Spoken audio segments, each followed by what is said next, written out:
Welcome, everyone, to another edition of Ramble Mosey, where we talk about all things conservation and outdoor rec in Michigan.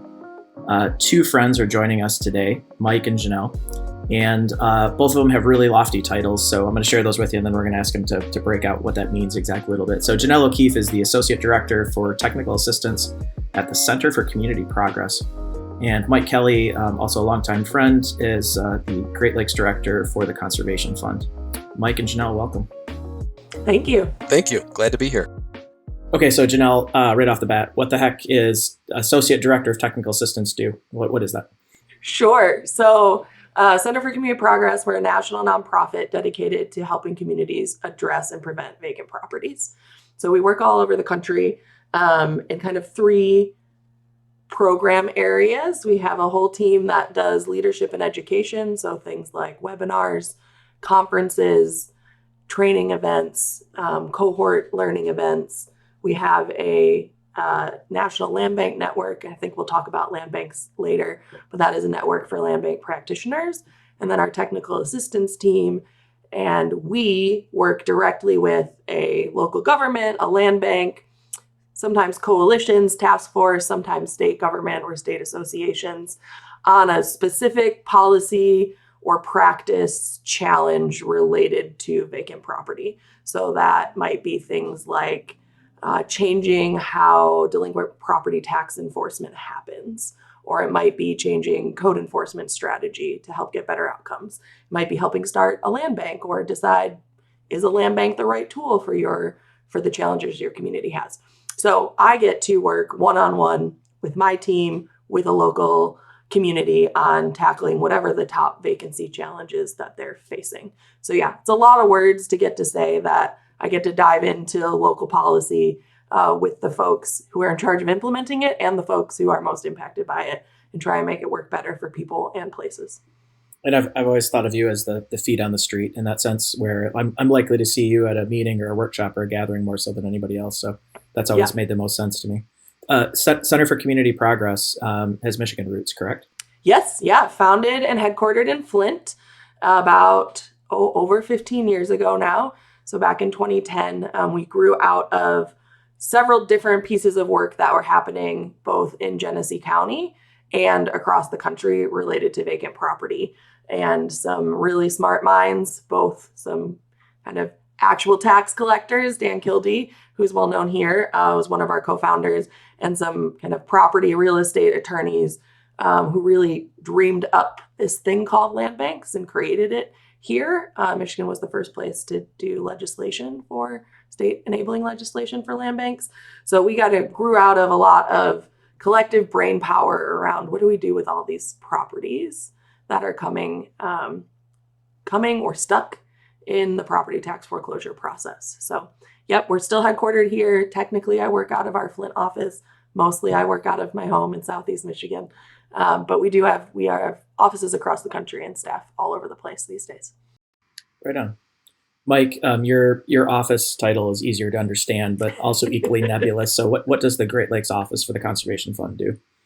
Yeah, so the Conservation Fund is a national organization. It's been around for about 40 years. I've worked for them for about 25 of those, coming to the Conservation Fund from a tour of duty as a city manager, and came to the Conservation Fund to work on, at the time, very specific project here called our Saginaw Bay Watershed Initiative Project. And that's a bit of an unusual program for the Conservation Fund because the Conservation Fund, nationally, our roots are in real estate. And typically that's conservation real estate. So we work with communities as well as local government, state and federal governments all across the country, primarily acquiring land for recreation and ecosystem protection purposes.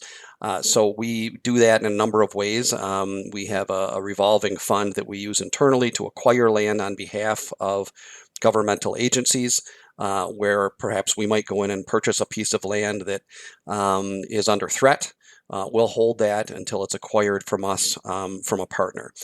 We also administer a Great Lakes revolving loan program, which I'm in charge of, which provides loans to land conservancies, land trusts, communities.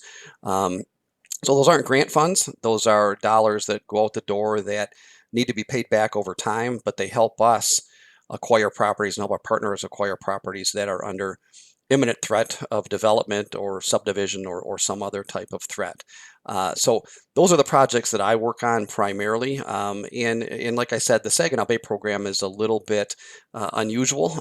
That's a grant program that we run here out of Bay City, grants that are made for environmental restoration, sustainable development projects, and a few other categories. So an eclectic mix of projects that the Conservation Fund runs, but certainly the common theme across all of them is real estate and acquiring and protecting property for conservation purposes. So what I heard both of you share is that the core of the organizations really ends up being around real estate and land use. That being said, though, how do these two organizations fit together? Like where do the organizations meet? And how did that sort of play out into what we'll dive into a little bit here in the next hour? So the Conservation Fund, we were very fortunate several years ago now to be a recipient of a large grant from the C.S. Mott Foundation in Flint. And the C.S. Mott Foundation wanted to get involved or at least explore a little more deeply urban conservation in Michigan. And when we asked the Mott Foundation, what does Urban Conservation Fund mean to you? The response was, you tell us. And we knew at that point, despite the fact that real estate is our bread and butter, urban conservation and urban real estate hadn't been something that was deeply integrated into our agenda. Now that we've done projects across the country that have been urban in nature, but the majority of them have been undeveloped properties, to your typical conservation properties.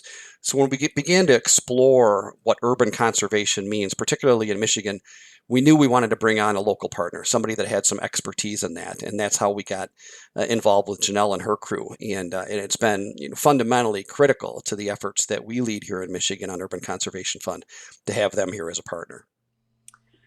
Yeah, I mean, that pretty much sums it up. I know there was some kind of people in different roles that knew each other that really brought it together. But what's been great about the initial project and then our ongoing partnership is being able to recognize as two organizations that like there's an overlap, right, in place, but there's things about both parts of each other's work that neither of us understood coming together, right? Like we had deep expertise in the communities that they wanted to do this small grant program in, but we didn't have conservation expertise, right?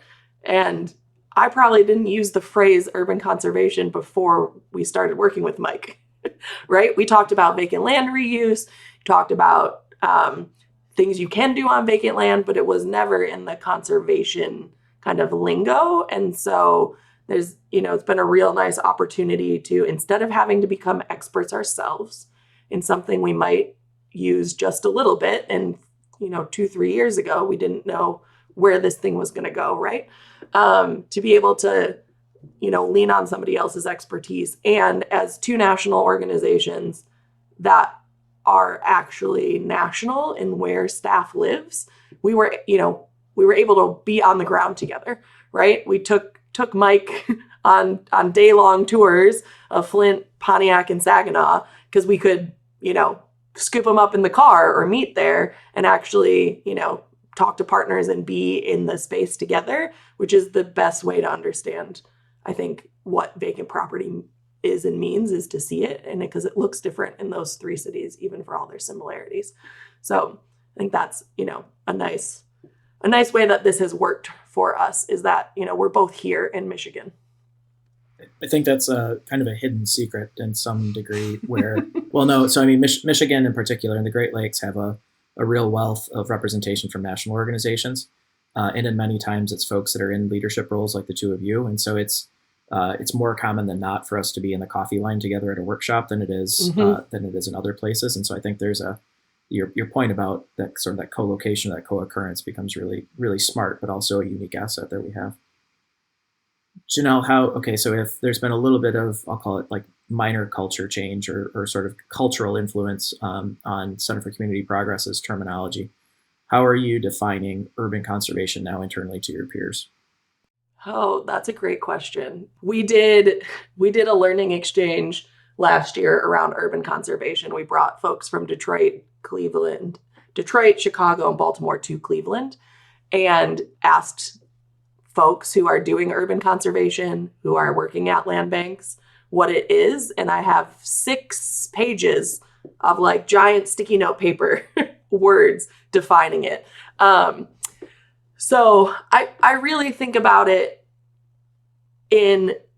I think there's 2 buckets. And I was just at LTA rally last month, and it's more clear, right? There's urban conservation that happens in cities with hot markets, stable markets that are seeing growth that is very different than the urban conservation work that Community Progress is talking about in cities who have seen significant decline, a lot of vacancy, demolition, and have kind of an abundance of vacant, previously developed property, right? Very different than, when you're driving on the highway and you see vacant land for sale plus or minus 50 acres, right? We're talking about, residential parcels that used to have 1,000-square-foot houses on them, right? And so I don't know yet how we define those separately, but like doing conservation, like parks type work, which I also think is part of, why Mike and we started working on this together, is that was the type of urban conservation that big national conservation organizations were doing. That looks very different from the legal real estate to the programming. So when I think about it, it's how we leverage those vacant urban spaces for environmental and community benefit, right? So how can we turn what was a problem property back into an asset?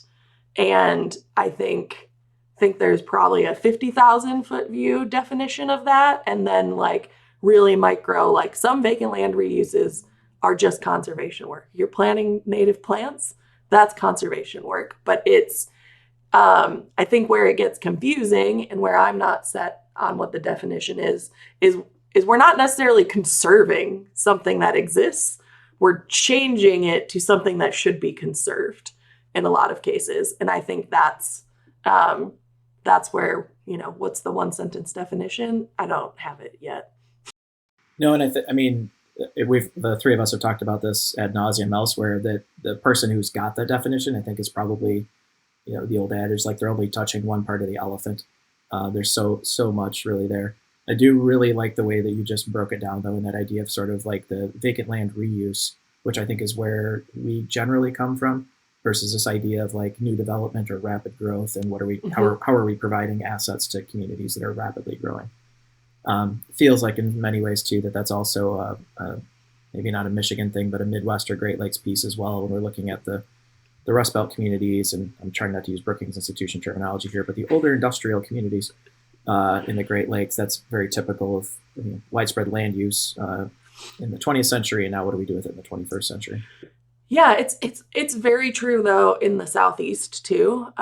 We've been starting to do some work in Jackson, Mississippi, and some other smaller, more rural Georgia communities, and the scale is different in some of those, but the history and the land use patterns aren't.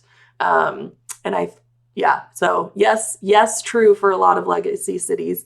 There's similarity there, but it's not exclusive to us either. Mike, the Conservation Fund has a rich history of investing in both people and place. I think that's the hallmark. And then also kind of a dual mandate mission focused on economic development, conservation, and how those two work together. What's the internal talking point on urban conservation? How does that fit with those two for the fund? Yeah, and you made a good point. The Conservation Fund, I think, is one of only a couple of groups out there that really has, in our bylaws and our organizing documents, kind of this dual mission of environmental protection and economic development and economic growth. And certainly, as you look at a map of the United States, the people are in the cities. There's no question about that. So when we want to have real impact, We need to engage folks in urban areas. And so historically, that's been, let's make sure that they're engaged so that they understand the importance of these natural places, these parks, these areas where they can go and recreate and play. But I think over time, we've also adjusted our thinking a little bit, noting that in a lot of these urban areas, people necessarily can't get to parks and open spaces.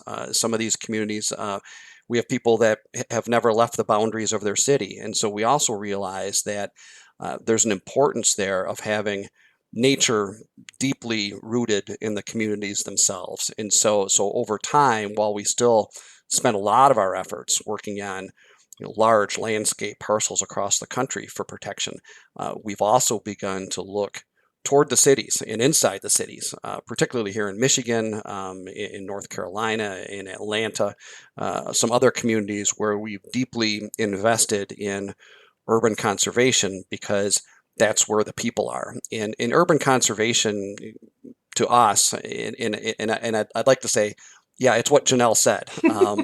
It's big, right? So it's often one of those things where you know it when you see it, and we've kind of learned a lot using that phrase, and really, when you look at urban conservation, we look at it from a couple of different angles. How can these parcels that either we're acquiring to protect, or that we are working with partners to protect, or partners to convert to some type of conservation site, how are those going to impact the communities, number one, and can they play more than one role? So I'll give you an example where we're working with some partners right now on the potential acquisition of what was formerly a golf course. And this is outside, just on the very border of the city of Detroit. And we look at that in a neighborhood that is deeply impacted, significant poverty there, and not a lot of parkland. So, number one, can that old golf course be converted to some type of parkland or recreational use, while at the same time serving another purpose? And in that case, the potential purpose is green infrastructure. As you know, the city of Detroit and surrounding areas have major flooding issues when we have heavy rain. So can that property be converted to play two roles? Number one, recreation, but number two, to hold stormwater, to both keep it out of our neighborhoods, and to protect Lake Erie, which is farther downstream. So that's been kind of where we've dipped our toe into urban conservation, looking at these properties or these opportunities from a multiple use perspective. And so that's been interesting to kind of roll that out over time. And the key in working with these cities, as Janell said earlier, is really finding the partners. Who are the people that are on the ground? I think one of the things that both of our organizations try to avoid is parachuting in and saying, we have the solution. It's not that simple. And Janell taught me that when we took our ride around and talked to a lot of these groups that are already doing some really amazing projects. In what we thought at that point was, okay, these groups are already working on these projects. How can we come in and be value added to what they're doing? Make them think a little bit more perhaps about the larger implications of the projects, how they can be more effective. And at the same time, we've been able to come in through our Urban Conservation Initiative and sprinkle some grant funds around, again, thanks to the Mott Foundation, that have helped groups think a little bit more deeply, have helped groups build better projects than maybe they had thought of to begin with. So the definition continues to change. I still look at it from you know it when you see it, but we're learning a lot from the folks on the ground about what does urban conservation and what does urban parkland, what does it mean to them? Because when I came down to Detroit the first time, my thought was, wow, there's a lot of parkland in Detroit already. A lot of it has suffered from disinvestment. Do we simply look at those parks, try to figure out some type of maintenance plan, and get them back online for the communities? The challenge, of course, is that these communities don't have the capacity to maintain those parks. And often, what may be the most important thing for a community is a small native prairie garden in the middle of their neighborhood. That serves as much a purpose to them as conserving 40 acres that's 5 miles down the road that they may never be able to get to. So it's an evolving definition of urban conservation, but we're thrilled to be working in these cities now, and thrilled by the reception that we're getting from a lot of the indigenous groups that are already there working in those communities. I think that's been one of the big eye openers for me. You were talking about a local prairie, for example, and there's a project all of us are familiar with in Poletown East, which is a portfolio of properties that Detroit Arboretum helps co-manage. And I can remember the first time I was there with a few colleagues, and they're like, "Well, this isn't conservation." It's like, "What do you mean it's not conservation?" Like, "Well, they didn't use a conservation easement. They didn't do this. They didn't do that. They didn't." And I was like, "No, but they did. They had new tools and new approaches to use for the same kind of land protection work that we were thinking about." I mean, with that one in particular, one of my favorites is the use of adverse possession as a land protection tool. You've got someone in the ex-urban area looking at like, you're using what, adverse possession? Like, why would you even do that? It's like, because that's appropriate for that place. Yeah, and I think too, the other part of defining it is a lot of this work that is happening in urban spaces, the people doing it aren't thinking of it as conservation work, right? And so it's also, sometimes I'm like, we don't need to define it, right? That you know it when you see it. And I feel like a lot of what, we do in this partnership and this work with the Conservation Fund and others is just like play translator, right? Of, okay, this is what you hear the word conservation. Here's what you're probably thinking. Here's what we're actually talking about, right? A little to what you just said, Jonathan, of like, yeah, okay, it wasn't this, but it was this, this, and this, right? And are we adding, environmental benefit that's also people benefit? And if those things are happening on a site and it's going from, empty or covered in trash and debris and weeds and invasives and turning it into something that is having multiple benefit, then to me, that's conservation work, whether we use the word conservation or not. Yeah, I think some of the bias, full self-deprecation, like the bias in this conversation comes from the land trust world, comes from the conservation world, where we're like, oh, we're gonna like, I can still remember the initiatives from 10, 15 years ago, which were Conservation 2.0, which just meant an included community, or community guided, community aided conservation. You're like, isn't that what it's supposed to be at the end of the day anyways? And the reality is from the conservation, quote, conservation side, is that's not how we were approaching it. So this idea that we're doing deep community development work in a neighborhood or in a city or in a community, and conservation is one of the tools we get to use to be able to build an awesome place. But it's not the entry point, which I think is a big learning curve for a lot of the folks that we work with. Yeah, and I think historically, Jonathan, we at the Conservation Fund, our clients, so to speak, our partners have typically been land conservancies. So that is where a lot of our thinking comes from. And historically, the land conservancies have been very interested, and they were developed. Most land conservancies were developed to protect a particular parcel where maybe there was an important butterfly, or a parcel that was under some threat of subdivision or something like that. And so that's where we've come from. And so trying to move into the cities, we still struggle a little bit with land conservancies, perhaps, that were developed to protect the butterfly, and to try to pull them along and say butterflies are important, but people and what these properties do for communities is equally important. And so that's been a kind of an ongoing discussion that we've had with a lot of our land conservation partners, who really have the deepest expertise in the state on how to do land acquisition and land protection projects, to get them thinking about what does that look like? How can they bring their expertise to bear in cities and in urban areas? So that's been interesting to kind of go down that road as well. Yeah, I mean, and just for those listening, it's definitely not one or the other. It's a both and, right? There's Right. need for the endangered species protection. There's need for the community development centric work. Absolutely. And they can happen in the same places too, right? I think that's, you know, I hope that's where the conversation in the field starts to go is, land is finite. We only have so much of it. And in a lot of our Michigan communities, we have a lot of underutilized land. And where can we leverage that to help make the conservation projects that are happening kind of ex-urbanly, right? Where can we use this property to do that, right? To plant butterfly habitat, to have wildlife corridors, to, actually, integrate how people are living in and with nature. And then that's what gets me excited is how can we bring it together on, it's not just you have two programs, right? But you can do this work both and all together on the same property.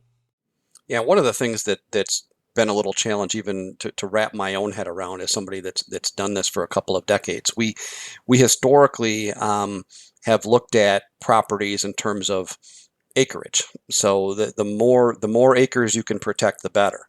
What we're finding in communities, it's far less acreage and far more lot by lot. And so in those properties are just as important to those communities as the large acreage that we might be adding to a state game area or something like that. So the scale has been something that's been very interesting too. And I think it's been a challenge for a lot of conservation groups to begin thinking about.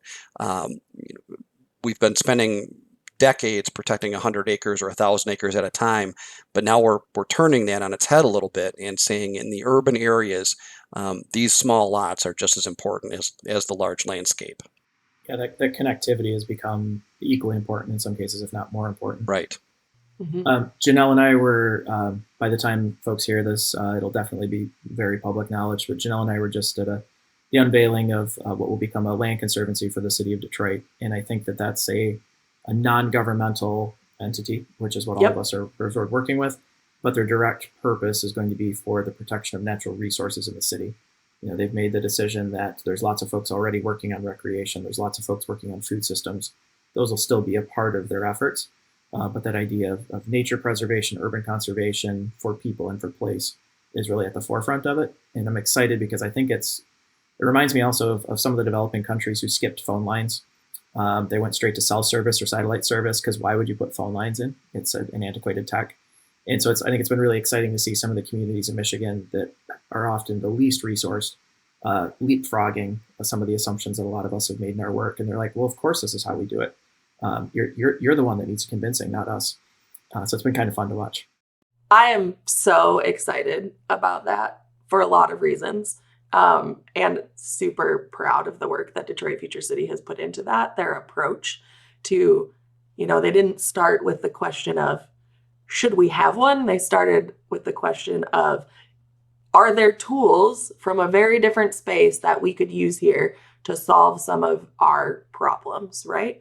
And we got to be a little bit a part of that kind of research project. And I'm really excited because it's helping solve kind of a long time question of who owns all this land into perpetuity or for a long time. Who's going to steward it? A lot of it sits in a land bank right now, but those aren't designed. And Jonathan, you tell me when we need to do land bank 101 in this conversation. But they're not meant to be the forever holders, right? And when you're talking about a city like Detroit that has 650 to 60,000 publicly owned vacant parcels, government is not going to be the owner of that forever either, right? And nor can you say 60,000 Detroiters need to individually step forward and take that on. 20,000 did. We used to have 80,000, right? 20 or 30 have done that, but so it helping, I think, will help solve, or at least is an attempt to answer that question of who owns this stuff in the long run and stewards it responsibly and in collaboration with residents. I think there's a lot of eyes on Detroit too. This is a new model, right? So when you think about uh, urban land use, I immediately, and certainly one of the reasons that we brought on the Center for Community Progress is the fact that they developed this land bank model, and that's been used, ultimately across the country. Now that we have that model in place, like Janell says, what happens to these properties eventually? Because the land banks were not designed to hold these properties forever. They're a great place to park the properties, but what happens to them after that? And I think that the new conservancy in Detroit, I think it will be interesting, and they'll be watched on what tools they use. I suspect that just like the Center for Community Progress was used as a model across the country, I think that Detroit and their conservation program there will also be used across the country. So I think as Janell said, I think we're proud to have them doing that here in Michigan, where I think a lot of communities will look at, or a lot of states will look at that as a model about how they can take care of these properties that are kind of out there dangling without a long-term plan for them. So I think it's a fantastic route that the Detroit Land Conservancy is heading. And I do want to get to Land Bank 101 in a second. I think the other fun part to watch, and we've talked a lot about Detroit already, but with the creation of a conservancy there, even the land protection tools that they're using, the legal tools that they'll be able to use. We've been referencing back to a document that Center for Community Progress put together 15 years ago in terms of overviewing like what options exist, who partners are, things like that. And so it does take some time. I mean, it's not as simple as 4 people getting together at a kitchen table and signing their incorporation paperwork to just make it happen, which I think is the history of a lot of the smaller rural land trusts across the country. Like it was quote easy. When you're talking about a population of 1 million with historically disadvantaged residents, and that could be Detroit, that could be Grand Rapids, it could be Muskegon Heights, it could be St. Joe Benton Harbor. Like it's Michigan, and it's not quite as simple, I think, as some folks might want it to be. Janell, what the heck's a land bank? Sure. I was like, we've said it a lot, and I'm guessing our audience might not know what they are. So in Michigan, they are, and generally across the country, but in Michigan, they're public entities that have unique powers granted by enabling legislation at the state level to put vacant, abandoned, deteriorated properties back into productive use according to and in alignment with community goals. So on the really technical side, they are created to be the owners of last resort of vacant property. So in Michigan, you pay your property taxes every year. If you don't, you go into delinquency, forfeiture, foreclosure. It's a 3-year process. At the end of that process, county treasurers hold a public auction. That's what they're required to do by our General Property Tax Act. Sometimes stuff gets sold, sometimes it doesn't. And so at the end of the auction, if there's properties that were not purchased, that essentially the private market said, we have no interest, we don't see value in this property. If your county or city has a land bank, those properties get transferred to the land bank, where the land bank can then clear and quiet title if there's issues with that. They can, raise money and do demolition. They can do stabilization and kind of put some investment back into the property to make it attractive to the private market again. And sometimes that is, we cleared all the dead trees and the dumping and put up a fence and the neighbor wanted to buy it, right? And sometimes that's we fully rehabbed it and sold it, to a first-time home buyer. Like the range is wide. So they're public entities. In Michigan, what is exciting is no matter where you live, you are served by a land bank. We have a state land bank that serves the whole state, but especially counties without land banks. We have 53 or more. We just added like 2 in the last 3 weeks, land banks in the state. So a good portion of our counties have county land banks, and then we have 3 municipal land banks. Detroit has its own. Warren just incorporated one at the end of last year, beginning of this year, and same with the city of Grand Rapids. So they are public entities designed to help return property to productive use, clear and marketable title. They also have a lot of ability to be creative in how they acquire and transfer property. So while they take in what's left after the tax sale, as markets have recovered across the state and across the country, that inventory is declining. As you can imagine, in the 2010s, 15s, it was a lot of property that is declining, but they are also able to accept donated property. They can do swaps. They can transfer property. They can sell it for any type of consideration they deem fit, which is where some of their flexibility comes in, as opposed to like your local city government, who probably has rules about selling it for, fair market value, taking the highest bidder. Land banks can be flexible to help make projects happen that maybe wouldn't otherwise. And that's also a thing that I think is where some of the conservation stuff gets turned on its head. Because in these places, in these properties we're talking about, the acquisition cost is not the barrier to the project, right? Because it could be $0, it could be $100, it could be $1,000, right? Land banks have some flexibility that they get to kind of self-determine in their own policies how they do that. So that's the shortest version I can give. That helps. That helps a lot. In the case, like say City of Warren or City of Grand Rapids, what's the motivator? Like why are there new ones coming up? Local politics. So Macomb County said, no, we don't want a land bank. Kent County, Macomb County, which is where Warren is, Kent County, which is where Grand Rapids is. Kent County used to have one. Local politics led to it dissolving 7-8 years ago now.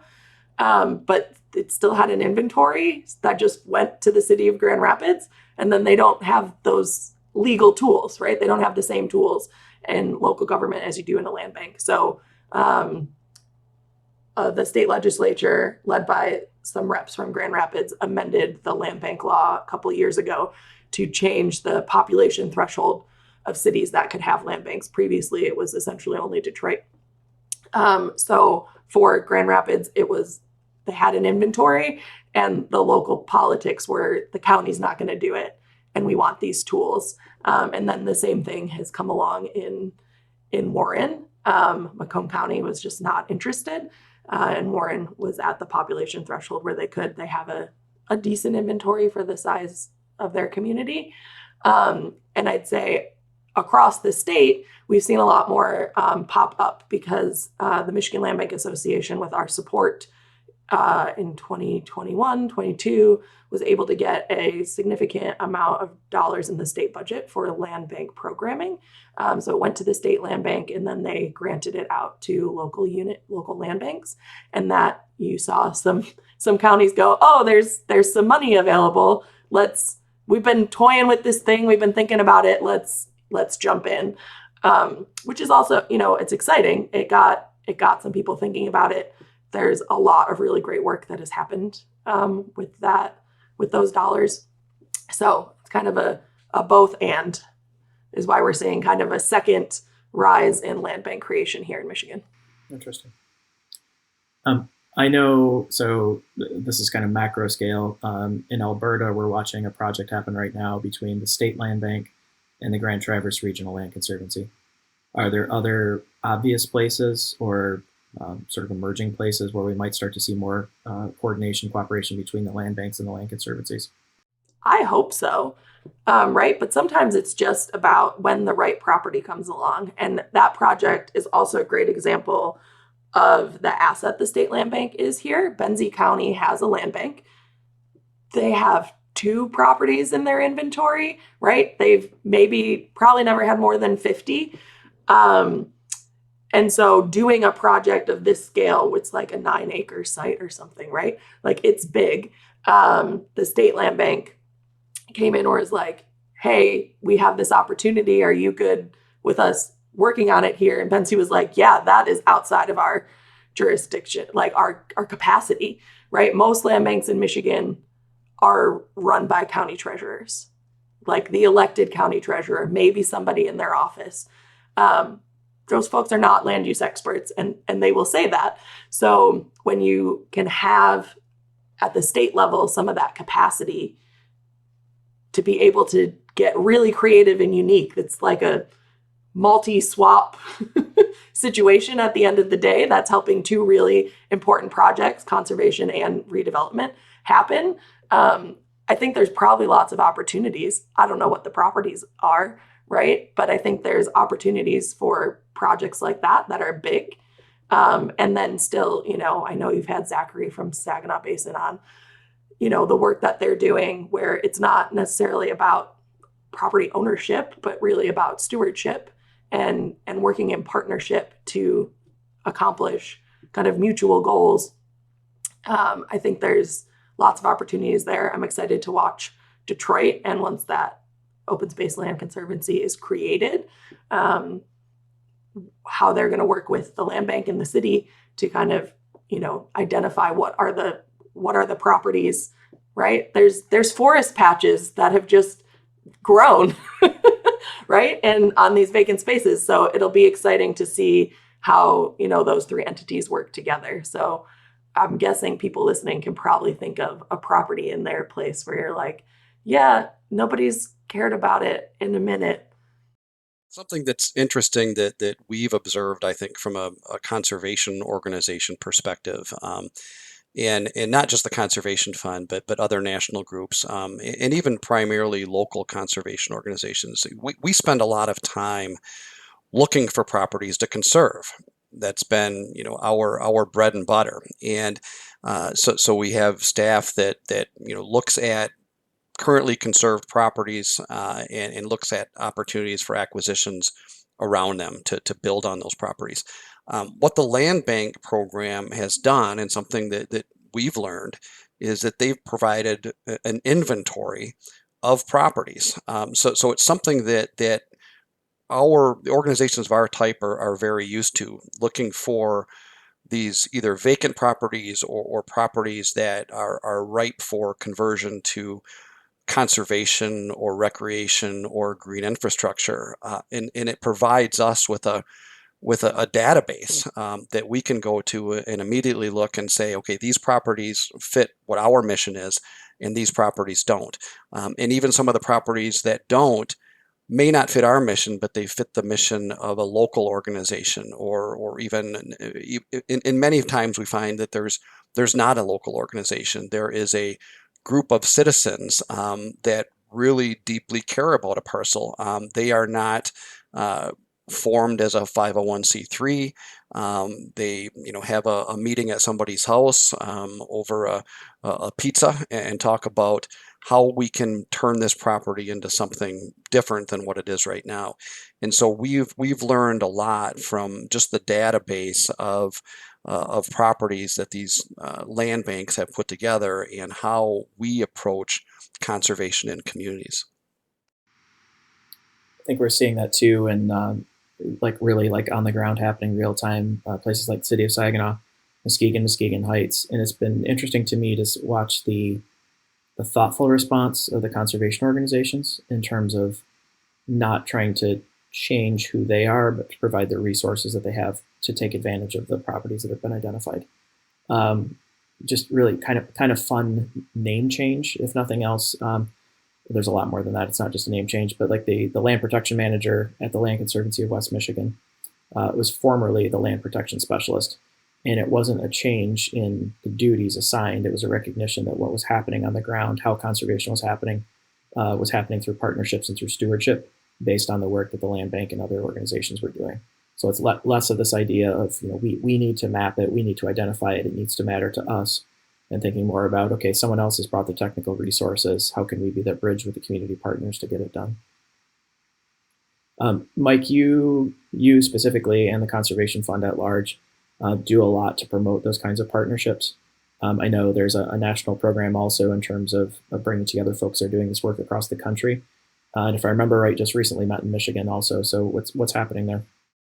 Yeah, as the Conservation Fund, I think, has noticed that there are more and more urban opportunities, and more need in some of these cities. We've developed a program that's based on and really focusing on urban conservation. So it's something new to us, and it's growing and maturing in real time here.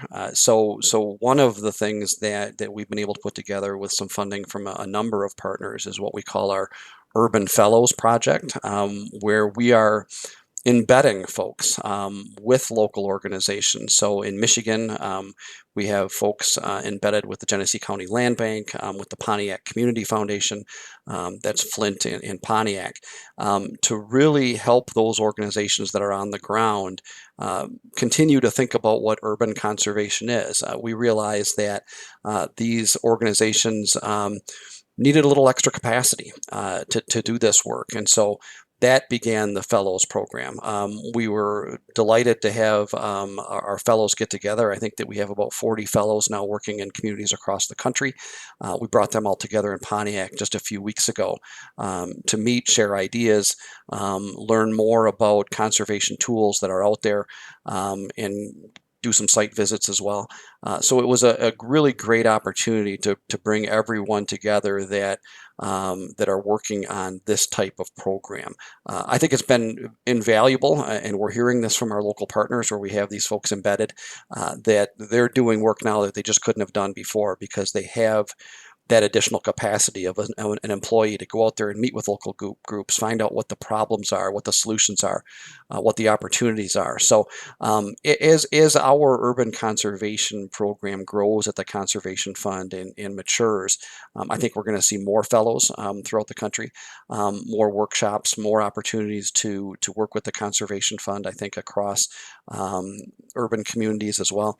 So it's something we're excited about. Again, it's new to us, but we feel it's an important need and an important niche where an organization like ours can come in and provide some assistance. Mike, you'd shared with us early on also that you're a recovering city manager.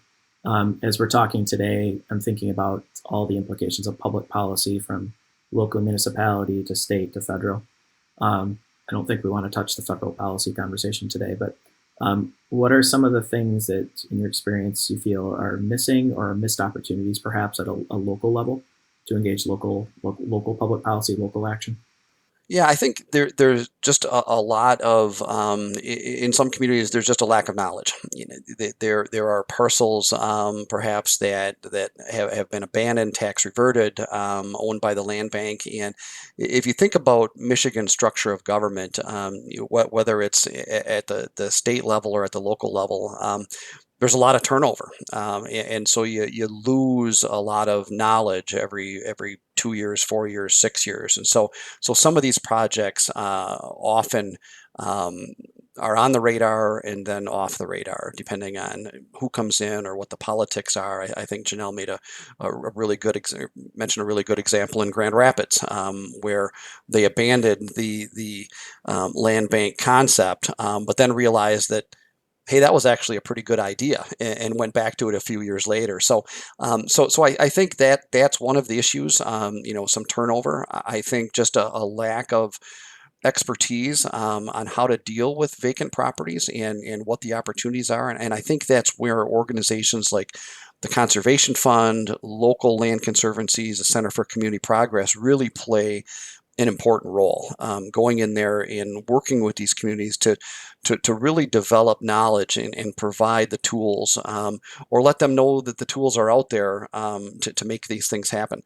Janell made a really good, I think, astute observation on the Grand Rapids model. The fact that the early enabling legislation was really focused on Detroit, but I think a lot of folks, a lot of communities looked at that and said, "Hey, that's something that we could do here and should be able to do here," but the enabling legislation wasn't in place. And so folks like the Center for Community Progress that are working on the ground trying to change policy, I think, are invaluable. Getting to our legislators and helping them understand the importance of these issues and write legislation so that communities have more flexibility to deal with them. And so I think that's been, without groups like the Center for Community Progress, this wouldn't be on the state radar, and it is now, and I think it's more important than ever. Janell, just suppose that we have some statewide elections coming up in the next 12 to 14 months. If we were going to craft a platform for Michigan's next administration, what are the things that we want to make sure are in there? Statewide annual land bank funding, right? Michigan passed the first state enabling legislation for land banks. It's awesome to be first. Also means everybody else gets to improve upon what you came up with. So land banks really have no dedicated funding at the state level. They do get to capture what we call 550, which means when a land bank sells a property for the 5 years after, they get to collect 50% of the tax bill. Great if you're doing volume or somehow a really high profile project. But as we talked about, that's not the property land banks usually get, right? You sell a side lot for $100 and a annual property tax bill is $75, $150. That's not funding operations. That's not funding somebody to kind of live and breathe land banking work, which is why so many of our land banks are, it's part of the county treasurer's job or somebody in their office. So that, is the big push that the Michigan Land Bank Association and the State Land Bank, kind of all of us are on, is getting land banks in as a line item where whether it goes out to them or goes to the state land bank and out, that land banks really have the funds to have a person and be able to use all of the tools. I think there's probably, we've missed some opportunities to do some creative stuff because we just don't have people thinking and about it, living and breathing the work in every place that there's a land bank. So I think that's the top one. If you want to get really wonky, there's a lot of property tax stuff that is bubbling up. The U.S. Supreme Court Tyler ruling last year, the year before, they just said they're going to hear a case that stems from Isabella County that we're really going to need to keep our eye on. There's probably going to be some changes depending on what happens there. And there's lots of other cases, both in Michigan and outside, that are kind of around property tax, that there's probably going to need to be some focus on that in ways we haven't thought about here in a long time, because we fixed a lot of our problems in the 90s and alongside the Land Bank Enabling Act that other states have more challenges with than us. But I think those would be our two, we got to get land banks funded so that they can do all of this creative work, right? So that the state land bank doesn't have to step in every time, right? So that they can do some of that proactive thinking, that Mike was describing land conservancies do, of going out and looking for property. A lot of our land banks, even the ones with a lot of staff, are still under capacity and under resourced. So that's the big land bank one. And then just keeping an eye on what we might have to do around property tax. Mike and Janell, as always, really enjoy spending time with you. So oftentimes the bump into each other in the coffee line doesn't get us to where we need to go. And so these kinds of conversations and also the deep dive into the work is really, really important. For folks that are interested in more information about your respective orgs, where should they head to? For the Conservation Fund, you can go to the conservationfund.org. Actually, it's conservationfund.org, not theconservationfund.org. And in particular, if they're interested in urban conservation, there is a search bar. Just type in urban conservation. It'll take you right to the urban conservation pages for the Conservation Fund. And you can learn all about what we're doing there across the country, and in particular in Michigan. Yeah, for Center for Community Progress, we are communityprogress.org. We've got a newsletter. That's the kind of best way to keep up to date with what we've got going on. We have tons of webinars and other programming publications. We have topic pages. So if you're like, oh, I really want Land Bank 101, you can go read it. You can watch it. There's 6 different recorded webinars and training sessions on it. But that's the best way to keep up with us. We're on Facebook and Instagram and really active on LinkedIn as well. Those are all Center for Community Progress. And I would be remiss if I didn't plug, because we we have the location a year in advance. Every other year we host a Reclaiming Vacant Properties conference. And this next year, in September 26th, we will be in Pittsburgh.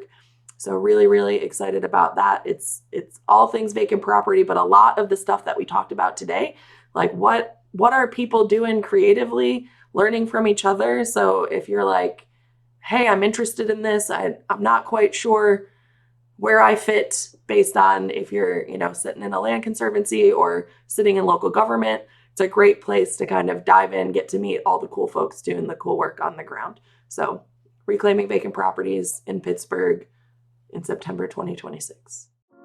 Well, that's a great lead in. Looking forward to exploring some of Michigan's communities with both of you in the coming year also. We just touched on the surface today of how the work gets done, but really excited and looking to dive into some of the specifics about what's happening on the ground in certain cities, certain communities. So Mike and Janell, thank you once again. Really appreciate it. Thank you. Thank you. As always, I'm your host, Jonathan Jaros with Heart of the Lakes. Today's episode is sponsored by the Conservation Fund and the C.S. Mott Foundation. Thought leadership provided to us by Parallel Solutions and production by Anna Moya. Thanks everyone for joining us again today and look forward to catching up with you soon.